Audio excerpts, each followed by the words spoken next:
এখানে দেখো সুন্দর একটা ছবি। সবচেয়ে দুঃখের কথা হলো এই ছবিটা আমি নিজেই আপলোড করছিলাম। আমার মনে হয় না এই ছবিটাতে আমি খুব বেশি খারাপ কিছু দেখতে পাচ্ছি। এইটা হলো আমার 2021 সালের কোন একটা সময়ের ছবি, যে সময় আমি আমার লাইফের লোয়েস্ট অফ দ্য লোতে ছিলাম। আমার নানি মারা গেছে, ট্যাক্সের issue, income issue, drug issue, women issue, এবং আমার পুরো বডি ডিস্ট্রয়েড হয়ে গেছিল। তো তার পরবর্তীতে আমি পাওয়ার লিফটিং কম্পিটিশনের প্রিপারেশন নেওয়া শুরু করলাম।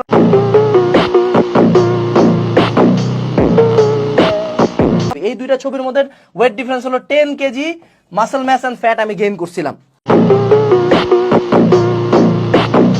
এন্ড আমার ট্রেনার বলছিল, আনাস তুমি তোমার ইমপ্রুভমেন্টের ছবিটা ফেসবুকে পোস্ট করো, তোমার নিজেকে ইমপ্রুভ মনে হবে এবং তুমি বাকিদেরকে মোটিভেট করতে পারবা। আমি ওই সময় জিমে 2 থেকে 2.5 ঘন্টা করে পরিশ্রম করতাম, ডায়েট ঠিক রাখছিলাম। আই প্রমিসড মাইসেলফ এইবার যতটা পরিশ্রম লাগে লাগুক আমাকে আমার আগের জায়গায় ব্যাক যাইতে হবে।